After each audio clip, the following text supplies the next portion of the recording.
Hello, my name is Regina Mangan and I'm here today from our very first episode of Waterford Property Watch. Now this is a live this is a live stream from Facebook, and it's my first time doing one, so we're all a bit nervous here. I'm here with Stephen on camera. Say hello, Stephen. Hello. And we have Paul Murran here from Peter O'Connor and Sons Solicitors. So I'm going to chat to Paul in a couple of minutes about some interesting statistics in terms of the length of time it's actually taking to close a sale. It's a bit too long, I'm afraid. So here in Waterford today, I'm actually holding my phone because I want to see the FaceTime live here on my phone because I couldn't log into my laptop. And basically, I'm looking at the wrong camera. Okay, so Stephen is pointing to me here. So in Waterford City today, and county, there are 660 properties, actually Waterford City and commuter area, right? 660 properties for sale. The information that I'm getting today is actually from the Irish Property Price Index. And this is a new platform that we've signed up to, and it gives us valuable insights as to what's happening in the market. So they've sourced their information from Daft and from the various online platforms, the various property portals. And then in terms of what's actually happened in the market, their data is gathered from the Property Price Index. So it's very credible information and it's very insightful. So the average price for a property for sale in Waterford today is 191,000. Now, that doesn't mean that every property for sale is 191,000, of course, but it's the average price in the city and the commuter area, right? And that's 660 properties. And in terms of the actual city itself, there are 564 properties. It's not a huge amount of stock, really. I think the worrying statistic is the number of days that it's taking to actually close a sale. So from the time a seller lists the property with the agent and it goes on the market to the time that the new buyer actually gets the keys, it's actually working out at 243 days. That is ridiculous. Ridiculous. It should not take that long, because I think typically properties are sale agreeing within the first month. That's if they're not in real rural locations.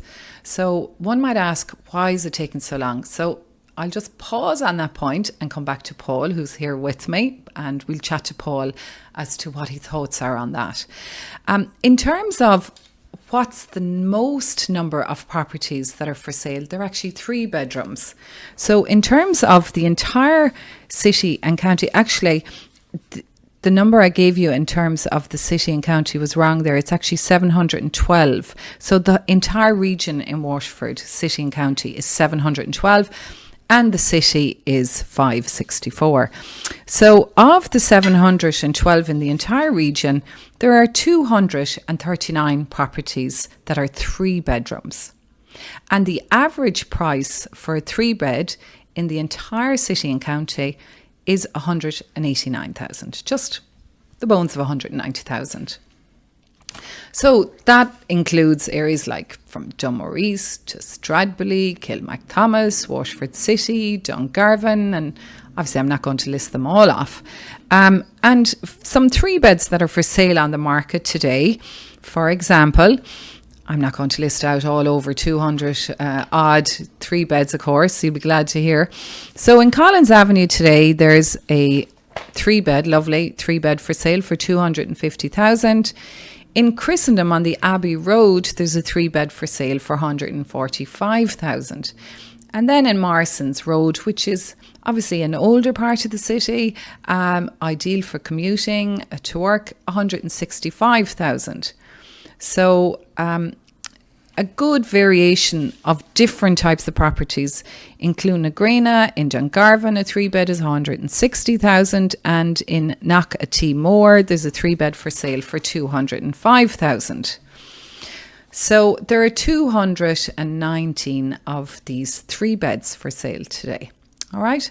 And the average price is somewhere in the region of 185 to 190,000. Okay. That's when you tot them all up. Now, in terms of how does the market compare to another location? So I've picked Limerick partly because I'm actually from Limerick, and because I think it's a good area to compare to, because I'm often asked, what's Waterford like compared to Dublin? I say, look, let's not compare Waterford to Dublin, because that's like comparing Waterford to New York. So we won't go there. But in terms of quality of life, obviously, and in terms of affordability, Waterford is very affordable by comparison to other parts of the country. So if we compare the average price in Waterford to buy out of all the properties combined in the actual city and commuter area, it's 191,000. Now, the average price in Limerick City, okay, is 216,000. So that's the difference. It's 216,000 in Limerick City and commuter, and it's 191,000 in Waterford City and commuter. So you can see, in terms of value, Waterford is actually ahead of Limerick. And of course, we have all of the wonderful features in Waterford City and County.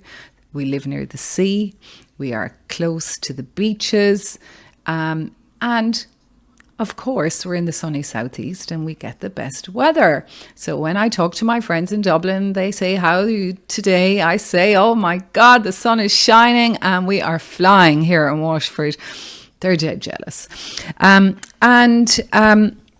In terms of just some other information, in terms of the last 12 months, what's actually sold, right?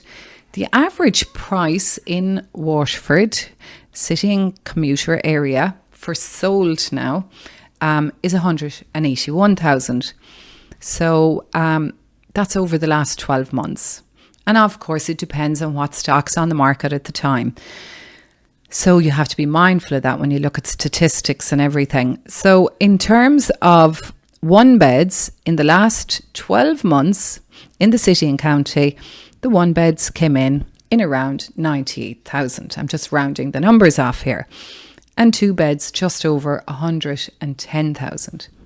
2-beds, 110,000. That's still really good value, because as they say, you couldn't build a 2-bed property for 110,000. 3-beds came in at 177,000, a little bit over. 4-beds, 263,000. 5-beds, 332,000. Okay. So I'm going to just go back now to the average days that it's taking to sell property. So by the way, I'd like to say hello to Ed Kelly from Waterford Lakes, Orlando, Florida. Good morning. Hi, Ed. That's great. It's powerful, really, actually, the technology today. We can say hello, Ed. Hi. Great that you joined us. Thank you. And so... Oh, yes, Steve is prompting me here. If anybody has any questions, please ask.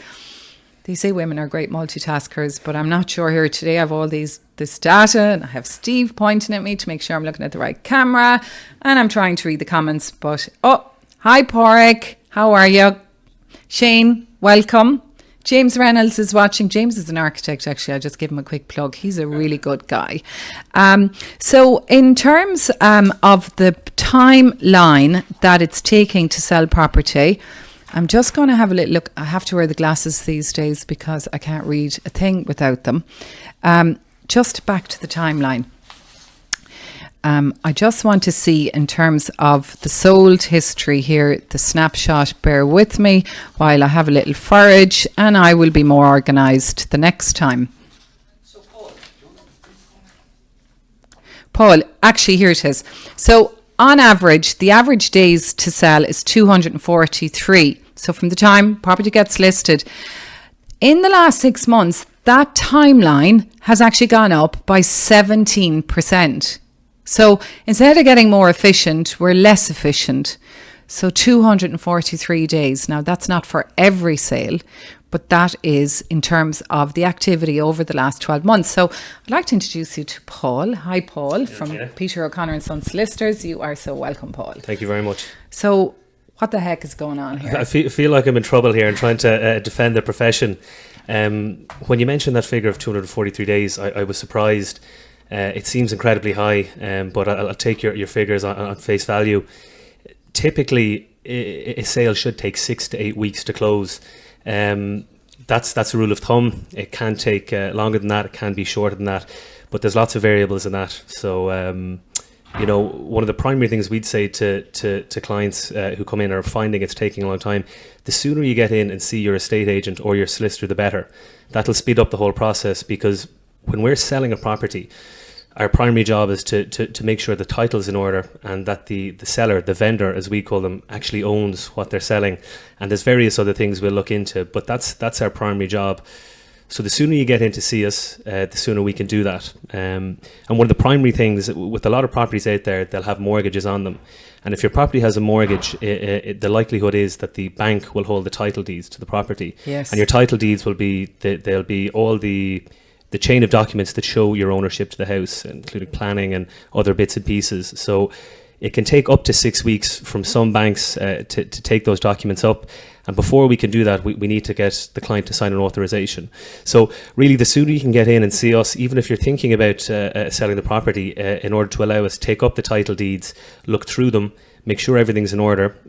If we identify something that's not in order, such as if there's been an extension to the property where planning permission hasn't been sought, we'll advise you then in those circumstances to go off and have either a cert of exemption drawn up or otherwise from an architect.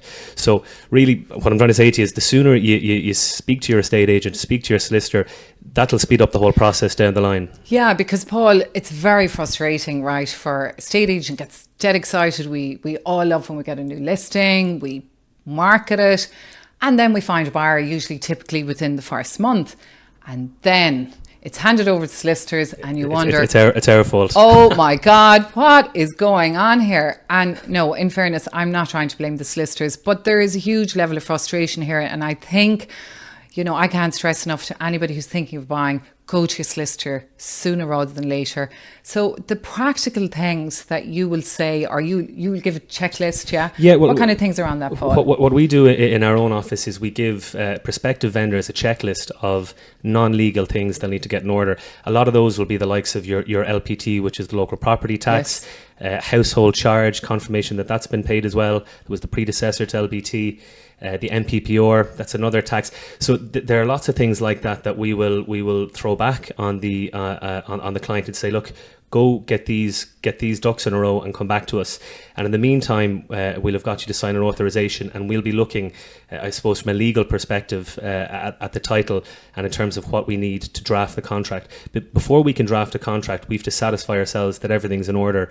And if things aren't in order, we have to take steps to do that.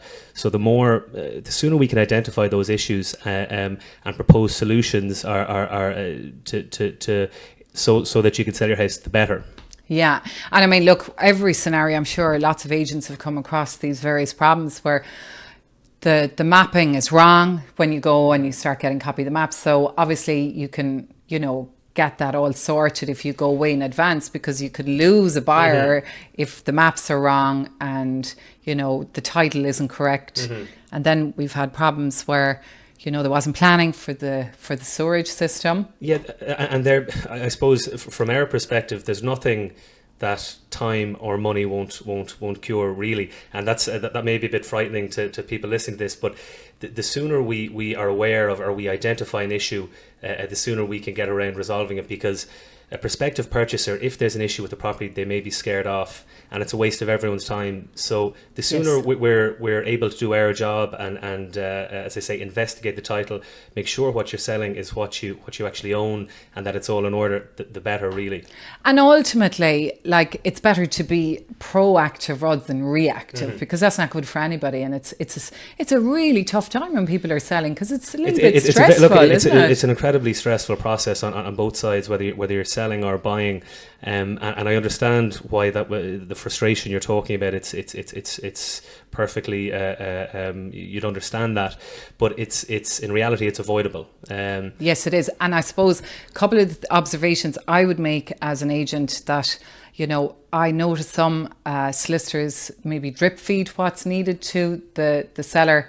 Is there a new practice now where you have to advise the seller what to do in advance? There's been a change within the contract process, and now that's came in since Christmas. So 2019, there's been a change, and essentially what it means is that the bulk of the investigation work that the solicitor does is carried out pre-contract, and what pre-contract means is before contracts are signed. And it's only once both parties, the vendor and the purchaser, sign the contracts, that there's an agreement in place. So, as I say, about 80% of that work is now done pre-contract. So the sooner, as I say, you can get in and allow us to take up title and investigate, the better.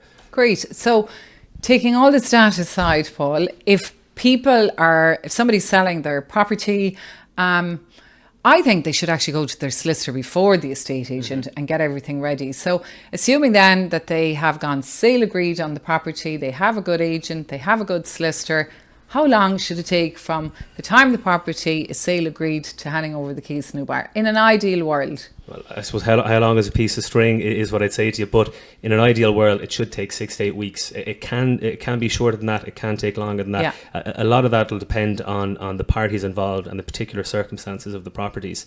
But assuming there's proactive solicitors on both sides of the house, who work with each other towards resolving any difficulties, then there's no reason it shouldn't take 8 weeks in an ideal world. And in terms of the viewers now, right, can you think of any time that, I'm putting you on the spot here, that God, I couldn't believe this happened, some mad speed bump delayed the whole thing? There could be any number of them. Typically, one you might see, especially with rural properties, would be septic tank registration. It's I won't say sometimes a laissez-faire attitude can be taken, and look, we'll throw it in, and it may not be, once investigations are carried out by an architect, the septic tank may not be far enough away from the property. It may not be set down properly. It may not be registered. So I've had one of those. Yeah. So that's just one. I know we had particular issues with one of those recently. But again, as I say, there's nothing. These can all be cured with time and or money. So the sooner you identify the issues, the sooner you can get through. And I suppose really the message here is that the problem isn't going to go away. It's like, look, we won't check that out because maybe they won't spot it. That's not the case anymore, is it? Because a good engineer has to check all of this. Not at all. When we're acting for purchasers, we will insist they get a planning search, full planning and structural survey carried out. Bearing in mind, buying a house, it's going to be the single largest expense in most people's worlds. And when you're spending that sort of money, whether it's 190 or 216,000 if you're buying in Limerick, it's you want to make sure what you're buying is in order. We look after the legal title to make sure legally it's in order. An architect engineer will look after the boundaries, the structure, to make sure that's all in order. And typically, the sort of problems you'll see are more likely to be flagged up by an engineer, an architect. But again, there's nothing that can't be solved with a bit of creativity. I love it. Good agent, good solicitor, good engineer. We're here to solve problems, aren't we? That's it, yeah, that's the message. Oh, great. I'm just going to check to see who's watching. Hi, Siobhan. Siobhan Harding is watching. Siobhan's actually an old school friend of mine. Hi, Siobhan. Appreciate that. Eamon Griffin, how are you, Eamon? I hope the sun is shining wherever you are today. Michelle, hi. Michelle from Liberty Blue is watching because it's her lunch break.